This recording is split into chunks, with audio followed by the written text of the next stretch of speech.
Dar boa noite para todo mundo que está aqui nos assistindo, para quem está aqui conversando com a gente, né? Sempre um prazer a gente estar reunido todas essas quintas-feiras juntos. E a gente sempre gosta, antes, né, de passar a palavra aqui para os nossos convidados, relembrar um pouquinho por que a gente está fazendo esses momentos de conversa, essas lives sobre os studbooks, né? Muitos já sabem, mas é sempre importante reforçar. Em 2018, a ASAB, junto com o ICMBio, o Ministério do Meio Ambiente, assinaram um acordo de cooperação técnica para a criação de um programa ex-situ de conservação de 25 espécies ameaçadas. Nesse grupo, a gente tem mamíferos, tem aves, répteis, anfíbios, peixes, e é sempre importante também afirmar que esse é um grande passo para a conservação da biodiversidade. E uma das metas desses programas é organizar todas as informações dessas espécies, que são mantidas em zoológicos, aquários e outras instituições científicas, envolvendo todo mundo num grande manejo cooperativo.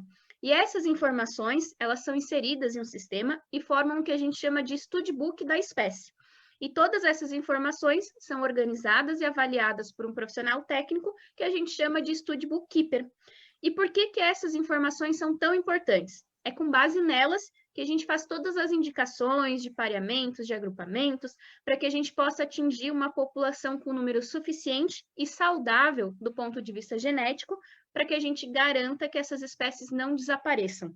E além, claro, desse trabalho de todas as instituições envolvidas, a gente espera muito que toda a sociedade conheça isso que está sendo realizado e participe junto conosco. Por isso estamos fazendo essa conversa para todo mundo entender a importância dessas espécies, desse trabalho, entender também como que pode ajudar e contribuir um pouquinho no dia a dia para diminuir essa ameaça de extinção. Então, esse é o motivo de estarmos reunidos todas as quintas-feiras com vocês. E a gente espera que continue se reunindo, todas as quintas-feiras, com vocês nos acompanhando para saber muito mais. E para a nossa conversa de hoje, nós vamos falar especificamente dos programas da Jararaca da Ilha Vitória, da Perereca Pintada e do Cágado do Paraíba. Para isso, a gente tem a participação dos studbook keepers Alberto Gomes Brito, Cauê Monticelli e a Cibele Sabino Lisboa, e também do especialista do ICMBio, do RAM, o Carlos Abraão. Então, sejam todos muito bem-vindos por estarem aqui conosco. E para começar, claro, vocês vão se apresentar para todo mundo que está nos assistindo, para eles conhecerem um pouquinho mais, quem são vocês, a experiência profissional. Como já decidiram aqui antecipadamente, a primeira da noite a falar vai ser a Cibele, Depois eu passo a palavra, então, para o Cauê, o Alberto, e aí o Carlos encerra esse primeiro momento com a gente. Bom, boa noite a todos, Sobrou para mim a abertura, então. Bom, eu sou Cibele Lisboa, como a Thaís apresentou, eu sou responsável pelo setor de répteis, anfíbios e invertebrados do Zoológico de São Paulo desde 2009. Na verdade, eu comecei a trabalhar na instituição em 2003, ainda como estagiário, então estou lá já há um bom tempo, já fazem 17 anos. E também eu sou co-coordenadora regional do Grupo de Especialistas em Anfíbios do Brasil, da IUCN, junto com a Débora Silvano. E hoje eu vou falar aqui um pouquinho sobre o cágado do Paraíba, a espécie pela qual eu sou responsável, pela qual eu sou studbook keeper, pelo programa da ASAB, em parceria com o ICMBio. Então, eu vou mostrar algumas imagens para poder falar um pouquinho melhor sobre a espécie, para vocês conhecerem. Espera aí um pouquinho, deixa o pessoal se apresentar, depois a gente fala das espécies. Está bem. Cada um... A ansiedade é grande, a gente quer mostrar os nossos bichinhos sempre, Mas espera lá, vamos conhecer todo mundo que está aí com a gente. Desculpa. Vai lá, Cauê.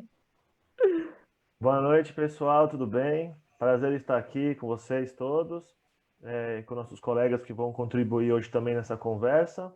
Obrigado, Thaís, aí por mediar essa apresentação. Então, eu sou o Cauê Monticelli, eu sou biólogo, tenho mestrado em conservação da fauna. Minhas últimas passagens profissionais foram na Fundação Parque Zoológico São Paulo, e atualmente eu estou no Centro de Conservação de Fauna do Zoo de São Paulo, que é no interior do estado, em Araçoiaba da Serra. Dentre as diversas espécies que nós temos lá, de aves, mamíferos, nós integramos recentemente um representante da herpetofauna, que é a perereca pintada, que é um projeto nosso, da Fundação, com parcerias.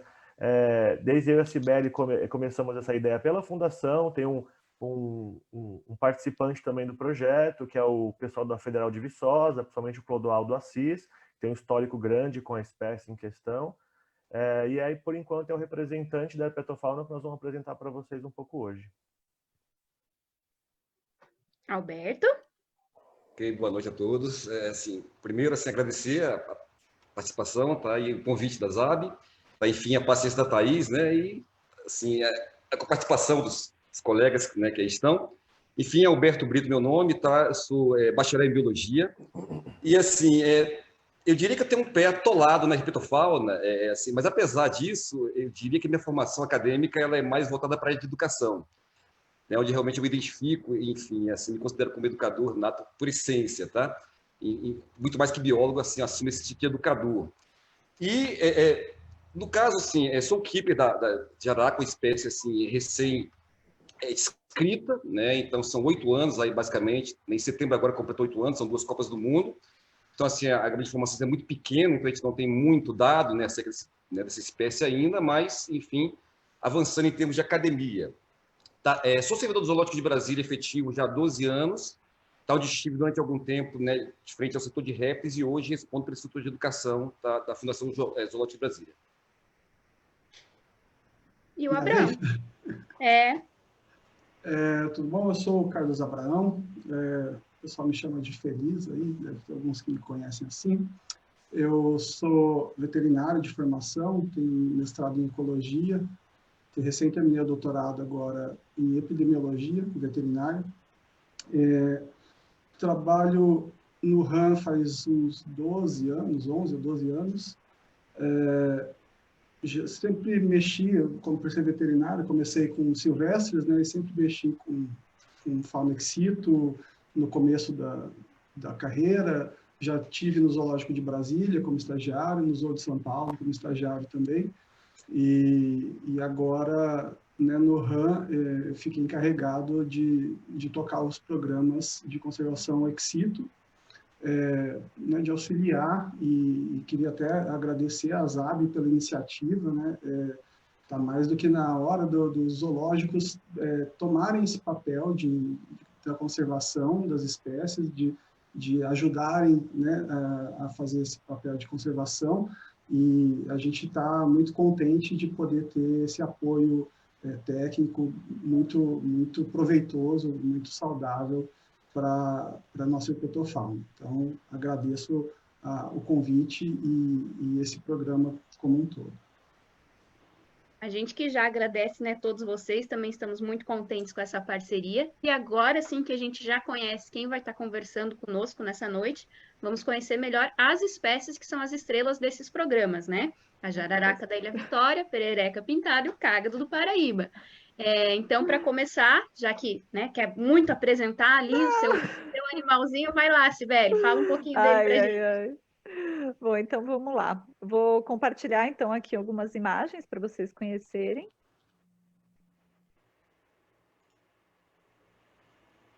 Então esse daqui é o cágado do Paraíba. Ele é uma espécie criticamente ameaçada de extinção e até pouco tempo ele era considerado inclusive como uma das 25 espécies mais ameaçadas do mundo, porque tem algumas populações dele que estão em declínio bem severo há algum tempo, tem tido monitoramento, né, de algumas populações e tem registrado declínio. Porém, o pessoal do RAM, inclusive coordenado pelo Rafael Valadão, tem feito um estudo intenso em campo e eles têm encontrado novas populações, então a situação da espécie está se encontrando um pouco melhor do que era há pouco tempo atrás. É uma espécie que tem... É uma espécie cuja densidade populacional é muito baixa.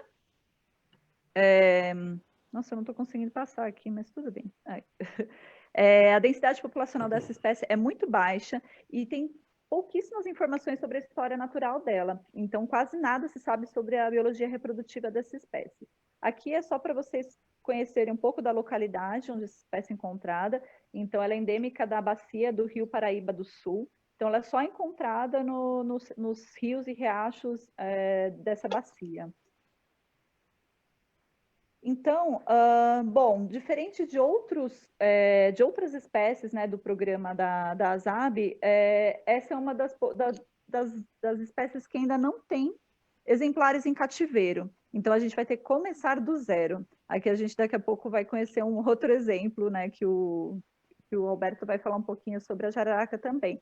Mas a gente ainda não tem exemplares em cativeiros, então a gestão das populações vai começar do zero. E a ideia, então, é a gente trazer a primeira população para o Zoológico de São Paulo. Então, a gente já está na etapa de elaborar o recinto, de fazer o planejamento de como que vai ser esse espaço para receber os primeiros exemplares. Então, aí só um esboço, só para vocês conhecerem o nosso estudo inicial, assim, né, para a gente apresentar a proposta. Então, a gente já tem, inclusive, os locais para coleta dos fundadores, isso tudo em parceria com o pessoal do RAND e CMBio, né, esse trabalho que eu falei que o Rafael Valadão está tocando. Então ele já identificou alguns pontos onde a população está um pouco melhor para a gente poder realizar a coleta dos fundadores. E, por último, desse trabalho, quando a gente conseguir, né, finalizar a construção do recinto, a coleta dos fundadores, aí que a gente vai tentar partir para o estabelecimento da população ex situ, para poder entender um pouco sobre essa espécie, né? A nossa ideia, então, é ter uma população de segurança em cativeiro, mas também aprender algumas coisas sobre a biologia dela, que está sendo muito difícil de se obter em natureza, que é principalmente sobre a parte de reprodução. Aqui eu só coloquei fotos de outras espécies, porque para a gente começar um trabalho com uma espécie nova, né, que nunca foi mantida assim, né, em cativeiro. Quer dizer, o ROG ele já foi mantido, mas não com um programa desse nível, né, com reprodução e tudo mais. Então a gente acaba obtendo expertise de outras espécies que a gente mantém lá no zoológico, e aí no caso as espécies próximas assim que a gente poderia considerar um manejo similar seria o Phrynops-Hyla e o Mesoclemis tuberculata. Então, a gente já tem sucesso na reprodução e na manutenção dessas duas espécies, e a gente pretende aplicar esse conhecimento que a gente tem para o Hogei, para o cágado do Paraíba. Então, atualmente, está nesse estado, né? A gente ainda não conseguiu dar início, né, a esse programa, só está realmente tudo bem planejado, bem estruturado, e estamos aguardando, então, o momento para a gente poder partir para o início, realmente, da população ex situ em cativeiro. Então, no momento está nessa situação. Beleza. Então, agora que a gente já conheceu um pouquinho do cágado, vamos conhecer um pouquinho aí da jararaca. Bom, assim, no caso da jararaca, pouco realmente se conhece, eu diria se conhece, não, acho que não seria o termo correto, mas por ser uma publicação recente, né, como eu comentei assim, anteriormente, são 8 anos, né, assim, de conhecimento acumulado. Então, assim, se pensar em ciência, é muito pouco. Tá? Então, assim, pensando que essa espécie foi descrita em 2012, tá? E, assim, se você pega o artigo de descrição dela, assim, eles promovem, colocam em pauta tá, as características, né, que seriam diagnósticas, né, para a diferenciação dela de outros grupos de jararacas, tá? Porque, no caso, considerando assim, 50 espécies do gênero, né, Botrops, considerando assim, os estudos que foram feitos com essa espécie, e aí pegando a parte de DNA mitocondrial que foi avaliado, tá? E aí colocando as características, né? Aí já botou aí, obrigado, Thaís. Então, assim, os dados sugerem, né, os dados aí das sequências, né, do nucleotídeo do DNA mitocondrial, que provavelmente essa espécie derivou, né, de grupos aí continentais de jararacas, Botrops jararacas, no caso do complexo. Tá? E, assim, algumas características diferenciam, né? Como o caso da folidose. Então, se você pega a contagem de escamas, eles fazem descrição, né, no artigo aí, tá, de número de escamas, né, a forma de escamas, hemipênis, né, então tem variação também na formação do hemipênis, e tamanho, né, então, normalmente, assim, pelo descrito, é uma espécie bem menor do que, assim, tradicionalmente se encontra nos grupos de jararaca, tá? E além de serem mais robustas. Alimentação, basicamente, também um outro problema, né? Porque assim uma alimentação que é bastante restrita em termos de dieta, é basicamente anfíbio, né? Então você já tem um espaço amostral em termos de habitat, né? Bastante pequeno, né? Aí você pensa na dieta simplificada, já é um outro fator também, que é uma pressão muito grande em cima de um bicho que vive em ilha, né? Tem uma dieta bastante resumida, tá? E em termos de característica, é uma coloração amarronzada, tá? Umas coisas que chamaram atenção na descrição, né, dessa espécie foram as manchas que ela apresenta aí na cabeça, tá? Então você pega aí a parte occipital da cabeça até o pescoço, tá? Eles descreveram a presença de 7 manchas, tá? Como diagnose, né? como diferenciação até de outros grupos de insulares que você tem aí em São Paulo, né? As duas outras espécies, né, de botos que são insulares, tá? Enfim. E, assim, questão de nicho, da ocupação de nicho, foi encontrado um indivíduo, tá? Um espécime noturno, tá? Acho que de forrageio, né? E, assim, em substrato terrícola, tá? Então, o bicho provavelmente habita esse tipo de ambiente, e Mata Atlântica, tá? Em relação à questão de comportamento, assim, parece que tem evidências, né, associadas a engodo caudal, com uma diferençazinha com relação à jararaca, né, que me parece que em jararaca a ponta da cauda é esbranquiçada, enquanto dessa espécie ela é amarronzada. Tá? Então tem uma variação no que tange esse apomorfismo, tá? Em termos de diferença. Agora, assim, no meu entender, o maior problema em termos de conservação dessa espécie é a pressão antrópica que sofre, né? Que é um bicho que vive numa ilha muito pequena, então isso é 1,87 quilômetros, tá, de área de ilha, tá? E assim, pouco se tem, basicamente, de informação em termos de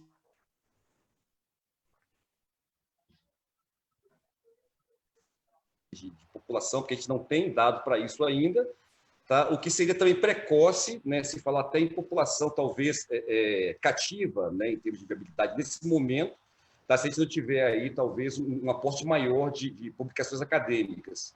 Então, para essa espécie em especial, eu acho que a academia ela vai ser fundamental nos aportes que a gente vai ter que ter para qualquer tomada de decisão futura. Tá? Mas considerando um pouco do que a Cibele comentou e pegando a via dela, assim, é uma espécie que a gente não tem exemplar ainda cativo, tá? A princípio, mas tem uma particularidade que diferencia ela do cardo, né? Que é o tempo aí de conhecimento, tá? Em termos aí de material acumulado. E isso acaba sendo um fator, né, limitador para algumas ações que possam ser tomadas, pelo menos nesse momento. Mas eu acho que a gente vai discutir um pouco isso um pouco mais na frente, né? Creio eu. Enfim. Ok? Perfeito. Então agora vamos conhecer a terceira estrela aí que já está aparecendo para todo mundo, que é a perereca pintada. Justamente para não transferir tela, passar umas imagens, já deixei ela aqui, não vai dar para ver direito, para todo mundo ver o zoião vermelho dela. Bom, então essa é a perereca pintada, já dá para ter uma ideia pela foto, o porquê, né? Ela é uma espécie endêmica da Mata Atlântica, ou seja, só ocorre no bioma da Mata Atlântica. Até o momento, só se conhece uma área onde essa espécie ocorre, as demais possíveis áreas no momento é desconhecida. E essa área, infelizmente, ela está fora de uma área de proteção legal, ela não é uma área protegida, e devido a isso também facilita uma série de alguns impactos, como queimada das propriedades vizinhas, que acabam pegando parte dessa área onde a perereca ocorre. Tem o pisoteamento de gado, inclusive na área onde já foi encontrado reprodução dessa espécie. A extração de madeira ilegal também ocorre. Já tem uma iminente invasão de rã-touro nas imediações, que pode acometer os sítios de reprodução, a área de vida dessa espécie. E por isso que ela foi considerada como criticamente em perigo de extinção na avaliação de risco do ICMBio com os profissionais envolvidos. Ela é uma espécie que também foi recentemente descrita para a ciência.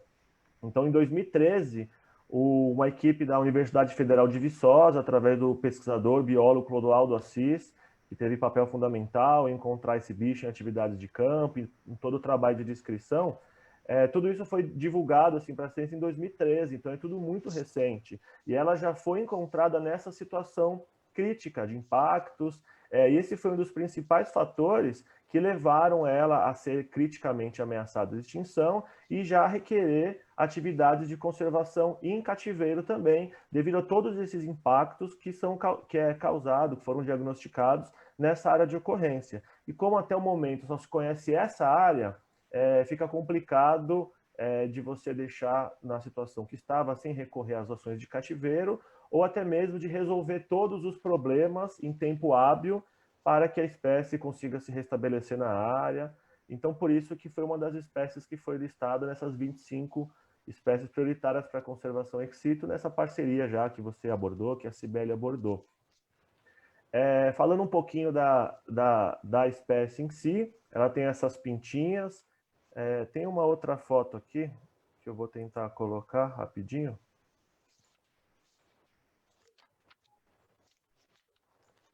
que dá para ver melhor, que é essa aqui, ó. Então ela tem uma série de pintinhas. Essas pintinhas podem ter listras dorsolaterais, partindo desde o olho até a região mais caudal. Então isso conferiu o nome também, né, da espécie como característica externa. E ela também é famosa por ter essa íris avermelhada, assim, que é bem notável, né? Além disso, ela faz parte de um grupo de pererecas que tem o crânio mais largo na relação comprimento-largura, por isso que chamam também de perereca de capacete esse grupo, e inclusive isso propicia que ela faça o comportamento de fragmose, né, que é quando ela se abriga num bambu, num oco, numa bromélia, e com a cabeça, ela baixa a cabeça e faz uma certa proteção no período assim de menos atividade. E também, assim como as demais espécies já citadas pela Cibele, já citada pelo Alberto, também se sabe muito pouco sobre ecologia geral, alimentação, longevidade, a dinâmica da reprodução, e isso tudo favoreceria também, as espécies em cativeiro, uma população em cativeiro favoreceria também até um entendimento inicial no ambiente de cativeiro como essa dinâmica se dá. Então, acho que mais para frente a gente vai falar da parte em cativeiro mesmo, né, que ao contrário das outras duas, já existem algumas pererecas em cativeiro, a gente pode falar depois mais um pouco.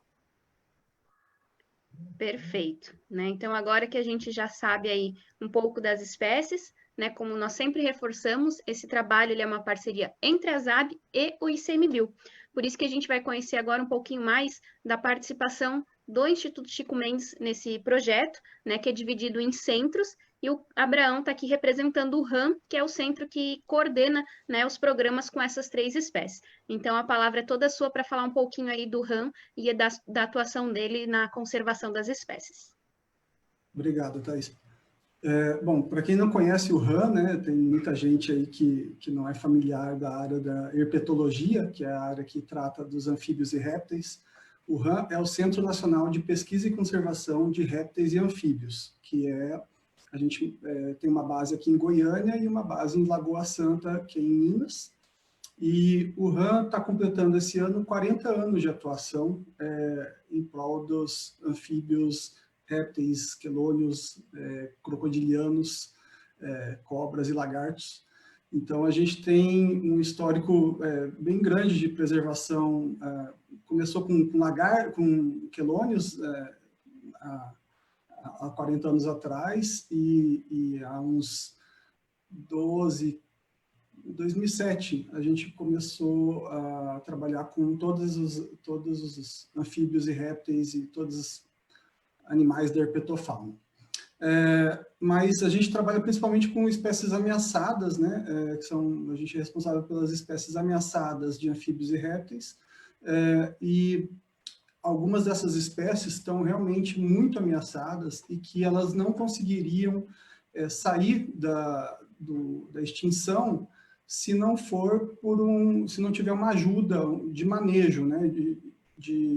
Alguém tem que fazer realmente alguma coisa, não basta deixar a espécie lá e esperar que ela se recupere ou retirar as ameaças. Às vezes as ameaças a gente não sabe quais são ou não tem como retirar essa ameaça daquele ambiente nesse momento, então a gente precisa ter alguma solução para que essa espécie a gente não fique olhando apenas ela encaminhando para a extinção. E essas espécies, né, são várias espécies que estão ameaçadas, mas em vários graus de ameaça, mas algumas espécies que estão criticamente ameaçadas, como é o caso dessas que a gente está tratando hoje, elas realmente necessitam de algum manejo para que elas não acabem se extinguindo, né? Já foi notado, todas elas têm uma área de vida muito pequenininha, são espécies raras, né, que não tem muita no ambiente onde elas ocupam, e a gente precisa, e tem alguma ameaça que está acontecendo nesse ambiente, ou que pode acontecer nesse ambiente, que a gente não consegue controlar. No caso da pererequinha ou da cobra, elas não estão em unidade de conservação, então a gente não tem esse ambiente protegido. Qualquer um pode entrar lá e de repente levar uma doença, né, ou pegar fogo, pode acontecer alguma desses eventos que a gente não tem como controlar, e que são um risco para a espécie. Então, foi decidido, né, em conjunto com vários pesquisadores e a Sociedade de Zoológicos, a Associação de Zoológicos, para a gente ter uma população dessas espécies em cativeiro e que o RAM vai apoiar, né, tecnicamente e ajudar a coordenar esse processo, mas que a gente teria, então, essas pessoas que vão cuidar de cada espécie, saber quantos indivíduos, onde estão esses indivíduos, quantos a gente tem, se a gente está conseguindo reproduzir ou não, e aí entra, então, a parceria de todos os zoológicos que têm interesse, né, no momento são 3 instituições, se não me engano, que estão interessadas em manejar esses animais, mas provavelmente com a descrição de novas espécies, estão sendo descritas novas espécies, algumas já são descritas como ameaçadas, né? A gente vai ter um aumento de número de espécies que são propensas para a criação em cativeiro, e a gente conta muito com os parceiros, que são as pessoas que vão manter esses animais, e manter esses animais não é uma coisa simples, não é uma coisa barata, e esses animais não só têm que ser mantidos em cativeiro, eles têm que ser estudados em cativeiro, eles têm que reproduzir em cativeiro, eles têm que estar um dia prontos para retornar ao ambiente natural, se isso for necessário. Então, a gente está ajudando a coordenar tudo isso, é um processo complexo, que envolve muita gente, que envolve, né, muitas instituições, mas que a gente está avançando. Comecei a trabalhar com isso e ouvir essas histórias no RAM em 2010, 2009, 2010, e agora, finalmente, a gente está tendo uma coisa mais consolidada, uma coisa mais estruturada, que eu acho que vai render bons frutos para essas populações. Perfeito. Né? E a gente sabe que esses centros, né, como é o caso do RAM, eles têm várias outras ações, mas a gente gosta de lembrar que essa lista das 25 espécies, incluindo as 3 aqui da noite, elas saíram do que a gente chama de PAN, que são os Planos de Ação Nacional. Então, se você puder também, Abraão, só explicar um pouquinho para quem está nos assistindo, o que é esse PAN, né? Qual que é o papel do PAN para contribuir com a conservação dessas espécies? Muito bem lembrado. O RAM, um dos papéis do RAM, o RAM desenvolve ações de conservação para as espécies de répteis e anfíbios no Brasil todo. Uma das ações é a elaboração das listas vermelhas de espécies ameaçadas, a lista nacional de espécies ameaçadas. E a partir dessa lista, nós fazemos os planos de ação nacionais para a conservação dessas espécies. Não adianta nada a gente identificar que essa espécie está ameaçada se não tiver nada para fazer a respeito disso. Então, a gente, mais uma vez, conta com muitos parceiros e cada região, digamos assim, tem o seu próprio plano de ação.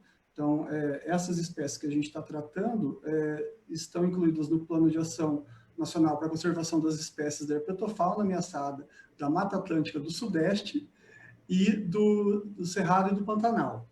São 2 planos de ação que nós temos, né? O Mesoclêmis está no SERPAN, que a gente chama, e acho que a pererequinha pintada está no Pan Nordeste, né? O Pan da Herpetofauna da Mata Atlântica do Nordeste agora. Antes era Mata Atlântica Nordestina, agora ele inclui todos os anfíbios e répteis do Nordeste. A Bothrops ottavioi está no Pan Sudeste, que eu sou coordenador. Eu sou coordenador deste plano de ação também. Além de tocar as partes de conservação ex situ, a gente tem várias outras funções aí, mas é interessante que o Pan Nordeste eu coordenei o começo do Pan Nordeste em 2012, 2013, e também está rendendo muito bons frutos aí. Eu tenho certeza que essas espécies estão mais seguras agora, tendo um plano de conservação em cativeiro, e cada plano de ação tem as suas ações, tem os seus pesquisadores, os atores de cada região, eles decidem quais são as espécies que são prioritárias para a conservação e que tipo de ação é prioritária para se conservar aquela espécie, e essas ações prioritárias para essas espécies caiu que são a conservação ex situ. Então, tudo isso passa por uma série de planejamentos, né, de priorizações, para chegar no momento de conservação ex situ, passou por uma série de processos, né? E esse é o final, quer dizer, o final não vai ser isso, o final é a espécie estar em cativeiro, bem se reproduzindo. Mas esse é uma parte do processo importante, que é a gente chegar à conclusão de que essas espécies realmente precisam, e isso demorou muito tempo e deu muito trabalho para muita gente. Perfeito. Né, e agora que a gente já entendeu, né, por que esse processo todo de conservação se iniciou, vamos entender como que ele está acontecendo, né? Então, falar especificamente dos studbooks.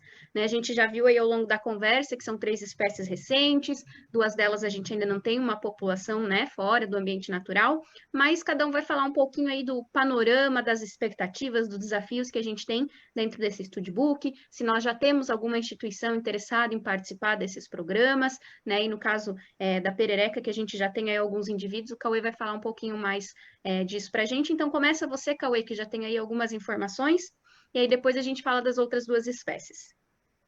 Tá certo.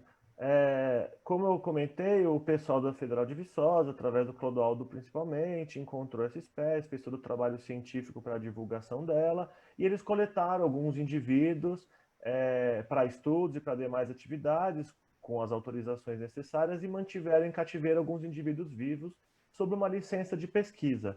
Próximo de expirar essa licença de pesquisa, ele contactou algumas pessoas do ICMBio, algumas pessoas do zoológico, que no caso o contato foi com a Cibele, por ser a responsável do setor de répteis e anfíbios, e aí veio a ideia de, então, como instituição zoológica e como ela foi inclusa no acordo da ASAB, de começarmos a trabalhar com essa espécie na Fundação Zoológico, lá no Centro de Conservação, no SECFAL, que é onde eu comentei que eu estou.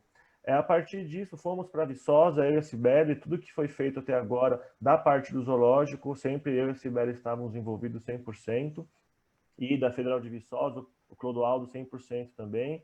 E fomos para lá, conhecemos o Clodoaldo, o laboratório, as pessoas que trabalham com ele, conhecemos a área onde ela ocorre, que é uma área de um pouco mais de 1 km², essa área de vegetação não protegida, então esses impactos são potencializados, porque 1 km², digamos que é mais fácil de desaparecer do que uma área muito maior.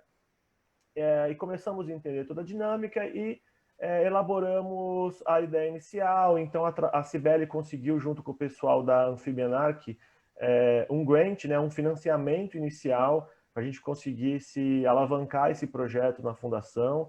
Então, com isso, a gente foi atrás de equipamentos de filtragem, os terrários próprios, do jeito que a gente queria, montamos um terrário, e aí, nessa visita com o Clodoaldo, essa primeira visita, nós trouxemos 2 animais que já estavam com ele, junto das atividades da Universidade de Viçosa.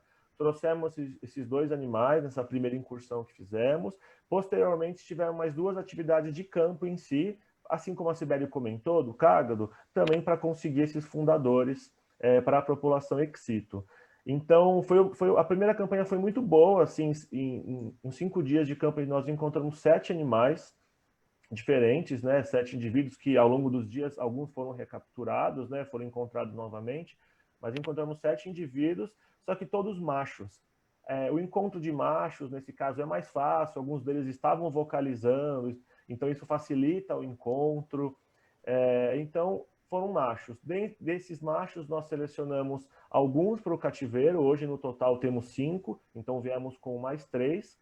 A nossa licença contempla machos e fêmeas, não tem por que utilizarmos apenas para machos, né?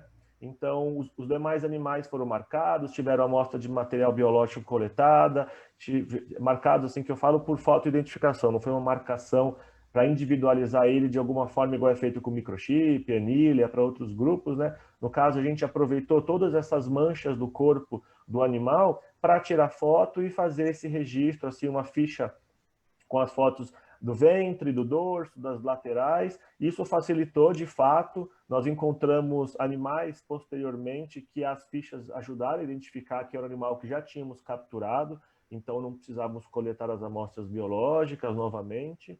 Inclusive facilitou até para encontros à distância, onde nós não tivemos acesso diretamente ao animal. Ele estava a 4 metros de altura, então com uma foto, um zoom, a gente consegue comparar e não faz um gasto, uma energia e tempo para tentar pegar aquele bicho, porque ele seria o mesmo.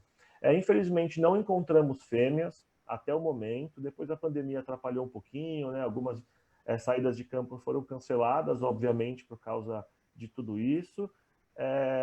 Eles estão sendo bem mantidos em cativeiro, estão mostrando um bom desenvolvimento, estão aceitando todo tipo de alimentação que foi ofertada. Um dos indivíduos já tem 6 anos de cativeiro, que é um dos primeiros que veio com o Clodoaldo. Então, estamos tendo sucesso na manutenção dos indivíduos. A questão de reprodução, toda essa dinâmica que ocorre, o próprio desenvolvimento, a metamorfose, enquanto não tivermos fêmeas, não conseguiremos fazer os testes, fazer as alterações ambientais. Às vezes pode ser preciso você aumentar a umidade e a alimentação uma certa época do ano. Na outra época, talvez seja preciso você simular o que ocorre no ambiente, então um período mais seco, mais frio. Não sabemos ainda como vai ser essa dinâmica para obter a reprodução, para que a espécie não só seja mantida em cativeiro, mas que prospere, né? A população prospere, que tenhamos mais indivíduos para dividir entre as instituições interessadas. Então ainda está muito novo. E é uma espécie, os indivíduos são muito difíceis de encontrar.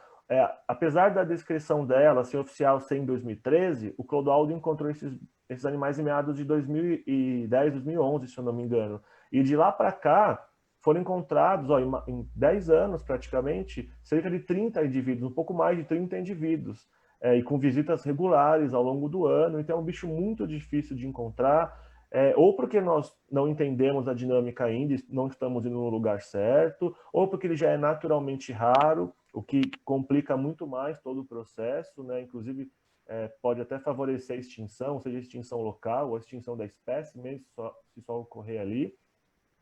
Então ainda tem muita coisa para descobrir e no momento estamos fazendo o que dá para fazer em cativeiro. Então, avaliando a alimentação, avaliando o desenvolvimento, estamos trabalhando com seleção de abrigo, alguns testes, conseguimos comprar os equipamentos de filmagem para filmar no período noturno, né, que é o mais complicado, a atividade dos animais, se a atividade varia de acordo com a temperatura ambiental, como que é a dinâmica do comportamento dos animais em cativeiro, que é o que dá para fazer no momento, enquanto não temos outras opções de manejo.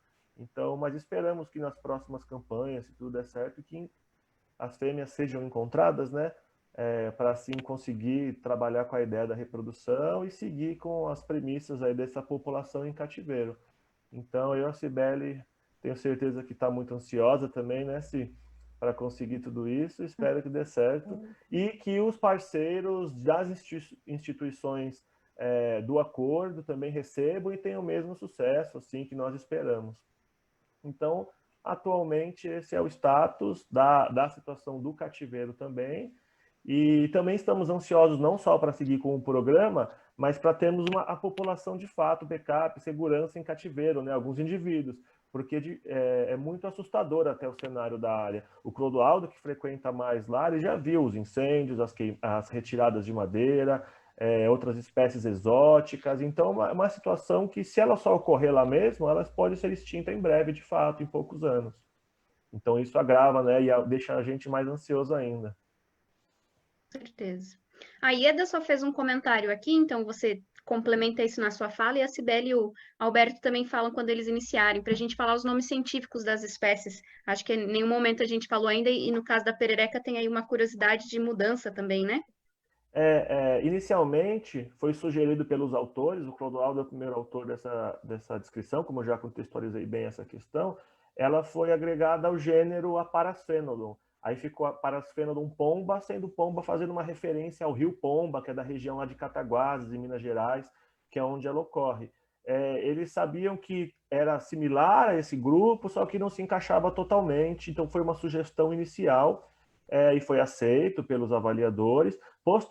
Posteriormente, além dos estudos taxonômicos, clássicos, morfológicos, foi feita uma análise genética também, que transferiu essa espécie para um outro gênero. Então, hoje ela é a Nyctimantis pomba, então, que é o que é considerado atualmente. Ela ainda não teve uma avaliação internacional, IUCN, nem nada do tipo. Então, o que foi encontrado, a maior parte é a Parasfenodon pomba. Então, se a Ieda quiser fazer pesquisas mais aprofundadas, né, procurar por a Parasfenodon pomba, que ela vai achar os artigos, vai achar a análise de risco do do ICMBio, e até outras matérias que foram feitas na Revista Brasileira de Herpetologia, né? Também está com uma parasfênodon. Então, mas tem essa questão aí da nomenclatura. Perfeito. Então, agora vamos conhecer um pouquinho da nossa espécie de jararaca. E Thaís, então, só assim, atendendo a Ieda, tá? A espécie é Botops otavioi, tá? E assim, o epíteto dele é homenagem ao herpetólogo, né? Otávio Marques, assim, produziu bastante conhecimento aí na área, né? Enfim, uma homenagem aí justa, né? E assim, falando na questão do keeper, né? Enfim, até da questão de manejo de cativeiro, a gente sabe que o PAN, né? O Plano Herpetofauna do Sudeste, ele tem previsão de assim, manutenção de populações de cativeiro, né? Então essa previsão existe. Só que, como eu comentei, assim, eu acho ainda precoce a gente, de repente, tentar, né? É claro que avançar nisso a gente vai ter que, de repente, em dado momento, mas aguardar, talvez, assim, algumas publicações em termos até de modelagem, de como a população está, como está oscilando, eu acho fundamental. Mas, assim, também, se você observar os objetivos específicos, né, do PAN, tá, a gente observa lá que o primeiro objetivo é ele fala em subsidiar, produzir e divulgar informações, né, acerca assim, de elementos que tentem reduzir pressões antrópicas, que, no meu entender, eu acho que é o maior problema que está vinculado a essa espécie atualmente. Né? Aliás, desde da sua descrição, né, os próprios autores já descrevem aí os problemas associados às pressões, né, vinculados ao humano. No caso aí dessa espécie, assim, 3 instituições já mostraram interesse, né, no manejo cooperativo, né, da mesma. Mas, assim, eu acho que é fundamental, de repente, algumas trocas de experiências, até como a própria Sibeli comentou em relação ao cágado, tá? De trabalhar com espécies similares que já se tem, talvez, né, alguns conhecimentos já produzidos e que a gente, de certa forma, logicamente, dadas as proporções, extrapolar, tá? Para essa espécie em específico. Agora, pensando nas ações de campo, a gente estava com a intenção, até no encontro que a gente teve, no curso lá em São Paulo, né, no Sul de São Paulo, eu conversei com algumas pessoas e a intenção era ter ido, né, ao congresso de Ubatuba, né, a gente tinha um congresso de saúde de Ubatuba, mas em função da questão da pandemia, tá, esse congresso acabou não acontecendo e a intenção, na época, comentei com algumas pessoas, era ter ido, tá, até a ilha, passar alguns dias lá, né, uns 3, 4 dias na ilha, para conhecer, de fato, em loco, como é que funciona. Porque eu acho que ali, assim, que eu, por exemplo, dei procurando muita coisa em relação à questão da ocupação, como é que se deu a ocupação humana ao longo do tempo, e encontrei alguns registros bastante antigos, tá? Até fala da colonização japonesa, em 1910, né, que fala da introdução de alguns exemplares de bambuzais, então colocaram algumas espécies de bambus, e aí o bambu ele acaba, né, determinando problemas com o aporte hídrico. Então, assim, hoje a questão água, até para a população humana que lá vive, tá, por menor que seja essa população, me parece que assim estava em torno de 20 famílias, né, de pescadores e pessoal que usa da subsistência local até para sua manutenção, mas a água é um fator limitante para a população humana, o que gerar talvez para outras espécies, né? Então, pensando de repente no espaço tão pequeno que é a ilha, né, e que possivelmente deve agregar outras espécies endêmicas também que não só a jararaca, tá? E essa pressão acaba logicamente perturbando todo, né, o complexo, e aí tá, toda a homeostase é afetada. Então, eu entendo que assim, as ações, né, até de keeper, ou das pessoas que vão, né, estar acopladas ao manejo populacional, elas vão estar também vinculadas à ação em campo voltadas para a questão de educação. Tá? Porque se a gente não resolver, tá, determinados problemas agora, assim, um risco grande da gente ter o que eu assim, vou chamar de natimorto, porque uma espécie sem descrita, de repente, já não exista mais daqui a algum tempo. Então, é fundamental, talvez, algumas ações em loco agora, tá? E, logicamente, de forma paralela, tentar trabalhar com a questão, né, de populações cativas, né? Talvez um pouco mais a longo prazo, mas, inicialmente, eu acho que as ações iniciais da proposta seria, talvez, em loco para, né, avaliar e ver em que estado está, tá? Enfim. Então, assim, é uma coisa que eu acho que é importante buscar tentar reduzir essas pressões que lá ocorrem, né? Inclusive, pensando na questão até do próprio alimento, como a gente comentou, né, por ser uma dieta assim, simplificada, né, o desaparecimento, por exemplo, de elementos da dieta vai culminar também no desaparecimento da espécie, né? Então, assim, estava problemático. Então, assim, passando a pandemia, eu tenho intenção aí, né, de dar uma chegada lá e dar uma conhecida, né, no ambiente, porque, assim, eu moro um pouco longe até, tá? O que não significa dizer que a gente não consiga, né, realizar um trabalho aí, né, enfim. Então, eu acho que a proposta ela vai estar inicialmente vinculada à questão ambiental, onde eu me sinto, inclusive, mais confortável, ao menos, tá? E fazendo um trabalho paralelo com outras espécies, né, como o caso até da própria insulares, né, que o pessoal do Butantan já tem uma expertise, então trocar algumas figurinhas, igual eu conversei com algumas pessoas do Butantan, né, uma pesquisadora específica que estava lá no curso. Tá? Então, assim, não temos indivíduos cativos nesse momento, pelo menos até onde eu conheça, tá? Enfim, e assim, o conhecimento da densidade populacional também seria fundamental até para entender um pouco da questão da dinâmica dessa população. Ok? Perfeito. Então, vamos falar um pouquinho agora do Studbook do Cágado, né? Sibeli deu uma adiantada no que está sendo planejado, mas a gente tem aí algum outro panorama nesse sentido, Sibeli? Hoje eu adiantei tudo, né? Bom, como eu já comentei, então a gente não tem ainda indivíduos em cativeiro e, na verdade, a gente está nessa expectativa desde 2017. A ideia era ter começado esse programa, assim, já faz um tempo, inclusive a ideia inicial era levar para o Centro de Conservação da Fauna do Estado de São Paulo, né, lá no SECFAL, onde o Cauê coordena. Inclusive, o Cauê está comigo nesse projeto também.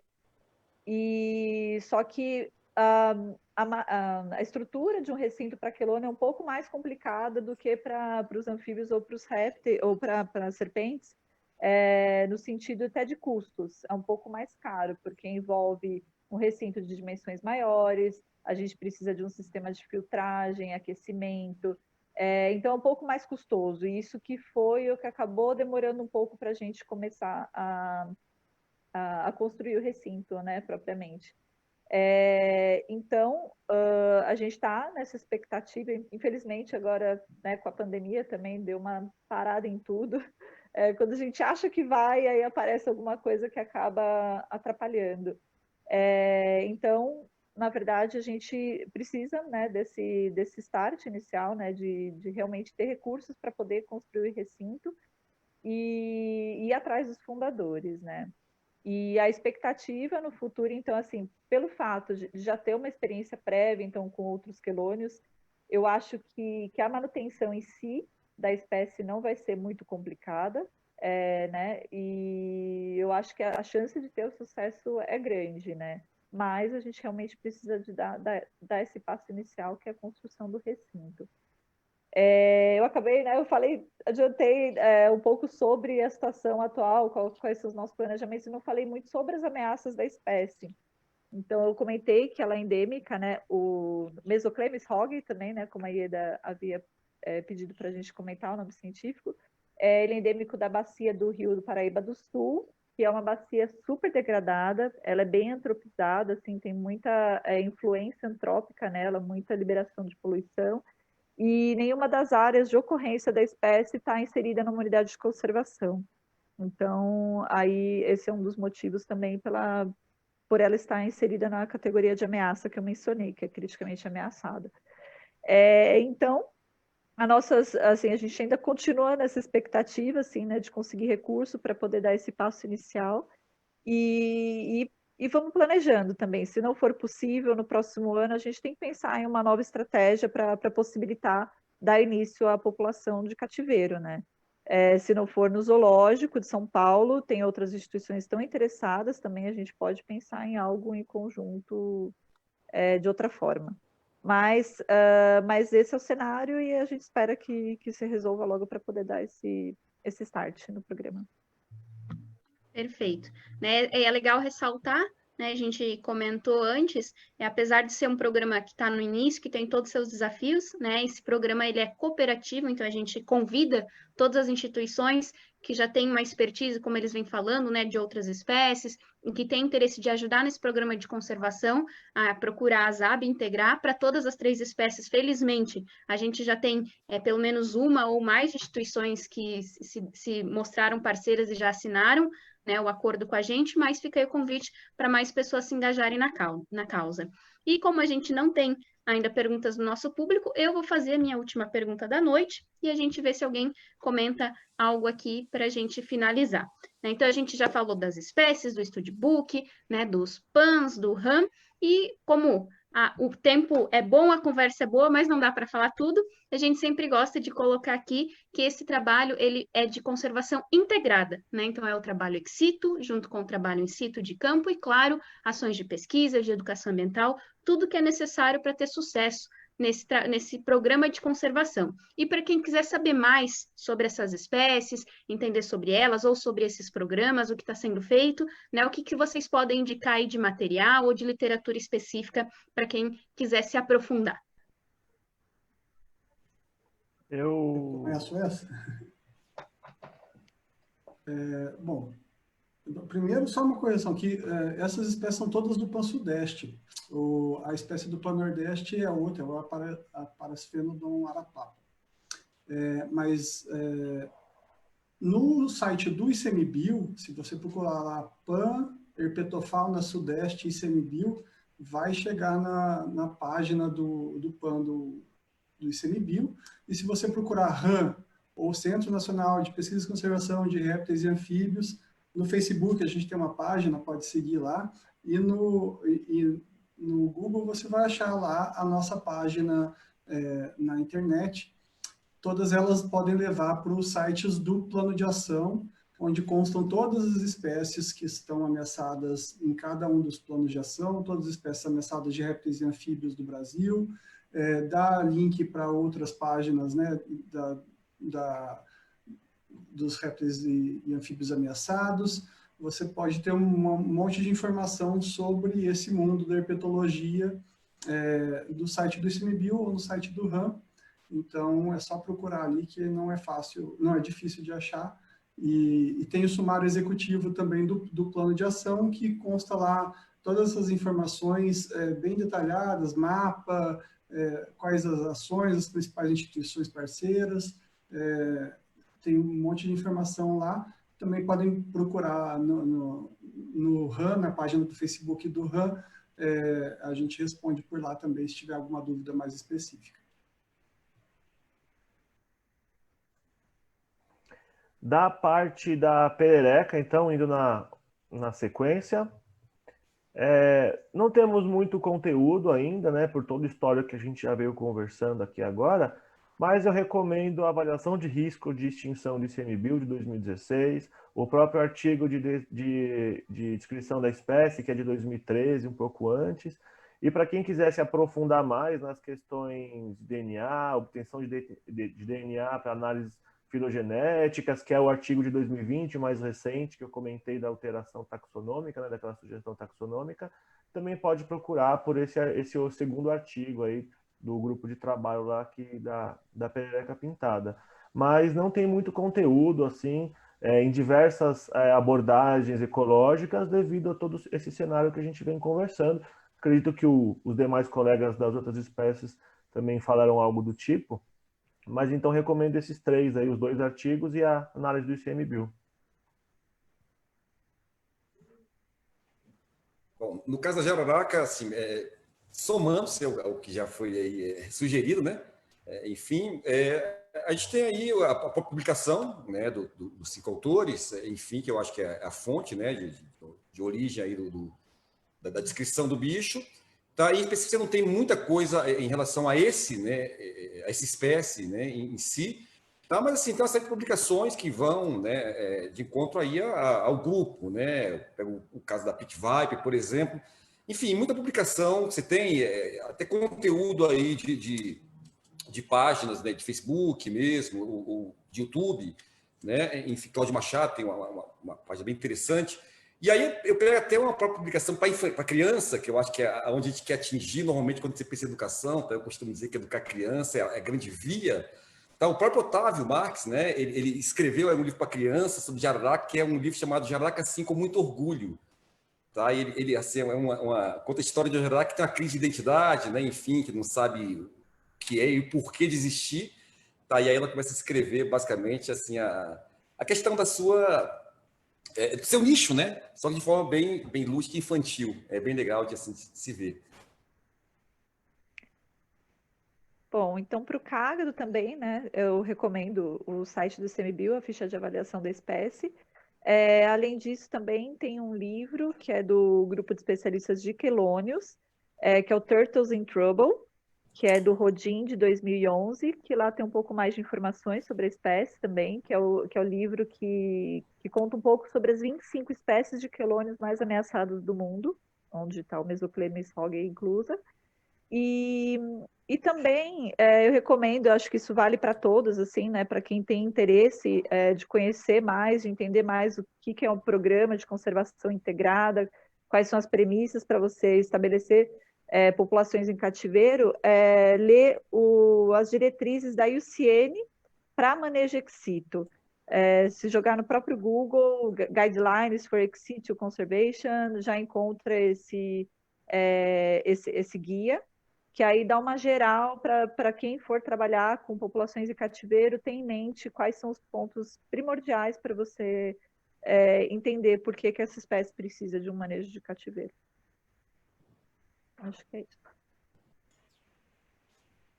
Tá sem microfone. Tá sem microfone.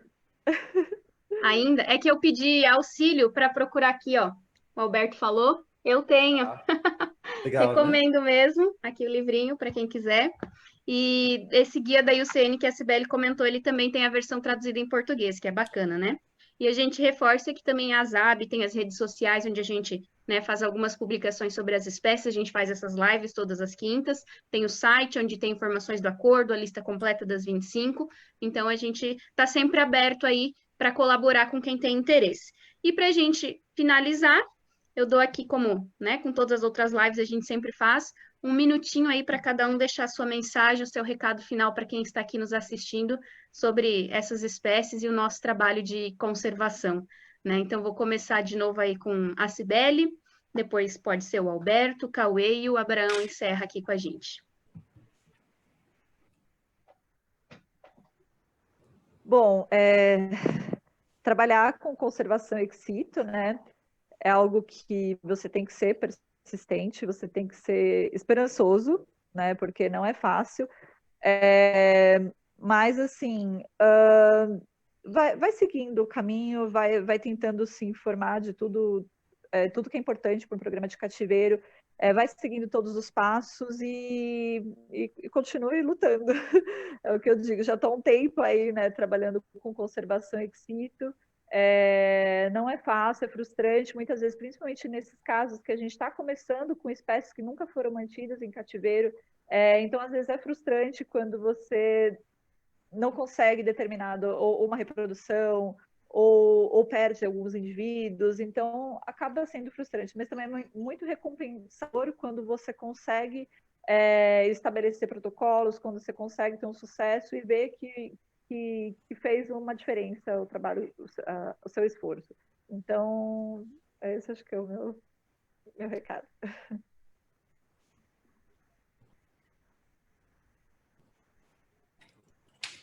Eu? Isso. Opa. Então, assim, se endossando o que a Cibele falou, assim, trabalhar com conservação é um desafio, né? E aí, quando você pensa em trabalho com conservação de herpetofauna, é muito mais desafio ainda. Porque, assim, você foge daquela alçada de fufofauna, né? Então, são animais... Vamos pegar o caso da jararaca, em específico. Então, ela já nasceu com 3 problemas, né? Nasceu cobra, né? Porque, assim, ofiofobia é uma regra, não é exceção, né? Então, assim, a gente sabe, e quem trabalha com né? Herpeto sabe, né, como funciona, enfim, se às vezes vê serpentes mortas em estrada, mas no acostamento, porque a pessoa faz questão de desviar o curso dela para passar por cima da cobra. Então, assim, é um anti-heroísmo, às vezes, matar uma serpente para muita gente, né? Isso é um desafio. Então, a questão cultural que está envolvida nisso aí é um grande desafio que envolve, né, essa conservação dessas espécies. Tá, enfim, no caso dessa jararaca, o nascimento na ilha, né? Então, foi um animal que teve a sua derivação, especiação numa ilha, o que já é um fator também problemático para ela, e aí um desafio. Mas aí, como a gente comentou, tá, as ações da gente que trabalha com fauna, ex situ, elas muitas vezes têm que extrapolar, não só no que tange a conservação, mas até mesmo na questão da educação. Então, às vezes, ações de conservação, elas têm que, muitas vezes, sair do zoológico para atuar, tá, in loco, porque é o que, às vezes, pode resolver, né? Enfim, que é o caso aí dessa jararaca. Tá? Então, é a história de você tentar... privar pelo continente para tentar salvar o conteúdo, né? Então, acho que é um desafio grande e pensar que, assim, como o próprio Brown comentou, muitas espécies vêm sendo descobertas, mas tá? O maior desafio talvez seja manter essas que estão sendo descobertas e pensar, tá, que essas novas também, né, assim, perpetuarão. Então, acho que é a grande questão. Oi, seguindo a linha dos colegas, eu acho que toda ação de conservação, somente quando está em curto espaço de tempo para atuar, você precisa ter cooperação. De qualquer forma, dificilmente vai fazer as coisas sozinho, uma instituição vai fazer as coisas sozinhas. No caso da Perereca, por exemplo, se não fosse uma parceria com a Universidade Federal de Viçosa, não teria acontecido isso até o momento. Se não fosse uma cooperação, um aporte financeiro da Anfibienac, que colabora com esse tipo de projeto, não tinha tido o que teve até agora. Então, tem que ter essa cooperação, tem que acreditar, porque hoje tudo nos faz desacreditar das possibilidades, tudo nos faz desacreditar que vai dar certo, que vai ter chance. Da mesma forma que nasceu Jararaca e é um ato de heroísmo, para muitas situações, matar uma cobra, o que é uma perereca? É uma perereca. Então, se estiver no meio de um empreendimento, se tiver que gastar dinheiro para preservar uma área por causa de uma perereca ameaçada, claro, preservando uma área envolve benefícios gerais, assim, para várias espécies, inclusive para o ser humano, né? Mas estamos falando especificamente da perereca. O que é uma perereca para quem não entende o real significado, a essência da biodiversidade, da importância da manutenção de cada espécie, elas têm o direito de existir como todas as outras, né? Sendo um animal fofo, um animal bonito que tem um apelo, ou sendo uma jararaca, um cágado, uma perereca. Então tem que acreditar, porque os resultados são muito difíceis de acontecer, e se você não acreditar, não é que você não vai conseguir assim, mas às vezes você não acreditando, você não se esforça para chegar até um resultado esperado. Então, cooperação, acreditar. E, para mim, toda ação de conservação tem que ter muito forte educação ambiental também. Não naquela retórica de crianças é o futuro do Brasil e tudo mais. Eu acho que parte num contexto mais amplo de educação ambiental, com o público que for necessário, porque, de fato, muitos dos impactos estão relacionados ao entorno, às pessoas que estão imersas no mesmo ambiente ou que afetam diretamente aquela espécie, aquela área de ocorrência, aquele ambiente. Então, tem que ter muito forte também para conseguir resultados possíveis, não só no nosso caso aqui, temos uma perereca em cativeiro, prosperando, mas okay, se não tiver um ambiente dela natural para que ela possa ser reintegrada ou preservada lá, também vai ter uma perereca em cativeiro, um cágado em cativeiro, uma jararaca em cativeiro. Também não é o nosso objetivo só, né? Nós também trabalhamos com cativeiro, mas queremos as espécies dos seus ambientes naturais, obviamente, né? Essa é a essência de tudo. Bom, eu finalizo então. É complicado realmente trabalhar com conservação no Brasil, é uma coisa que a gente trabalha. Eu faço a minha parte, eu não fico na esperança de ver um resultado, talvez eu não veja os resultados do meu trabalho nessa vida, né? Pode demorar. A esperança é que essas espécies elas permaneçam ao longo dos séculos. Então, a gente que trabalha com conservação acaba não vendo o resultado do seu trabalho, mas mesmo assim continuamos fazendo o nosso trabalho dia após dia, na esperança de que tudo dê certo. Então, esse é o papel.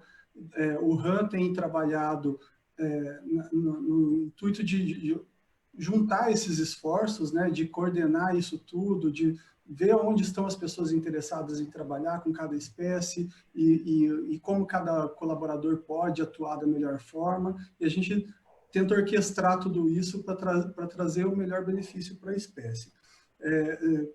Somando ao que o Alberto falou também, as ações de conservação, elas não são uma ação de conservação. A gente está falando aqui de uma ação de conservação, que é a conservação ex situ, né?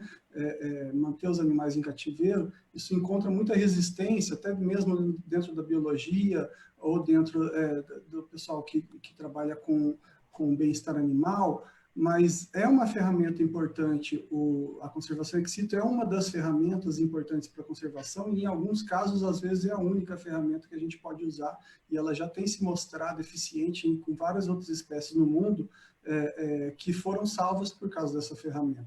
Então, essa é uma das ferramentas que a gente tem para a conservação. Lógico que a educação ambiental é uma outra ferramenta muito importante, a conservação de áreas, né, a criação de áreas protegidas é outra ferramenta, a priorização das espécies, a priorização das ações é outras ferramentas que a gente tem para a conservação. Eu estou nessa área, sei lá, 20 anos, talvez, eu já vi muita coisa acontecendo, mas a coordenação das ações para a conservação é uma coisa que faz a diferença no final, e as pessoas, os indivíduos fazem muita diferença nesse meio.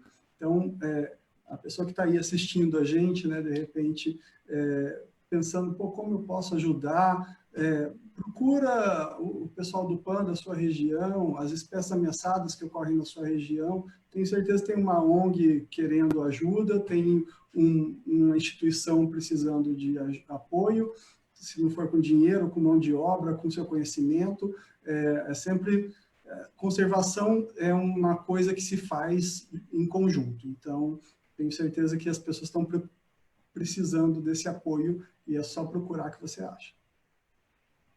Perfeito. Acho que todo mundo conseguiu resumir bastante isso que a gente sempre fala, né, de cooperação. Por isso que a gente está trabalhando junto e querendo fazer um pouquinho dessa disseminação de informação, que não deixa de ser uma sementinha aí do trabalho de educação ambiental para que mais pessoas conheçam essas espécies, se encantem, né, apesar delas não serem a famosa fofofauna, como diz o Alberto, mas eu sou apaixonada já por cada uma delas, espero que todo mundo tenha se apaixonado ainda mais nessa noite.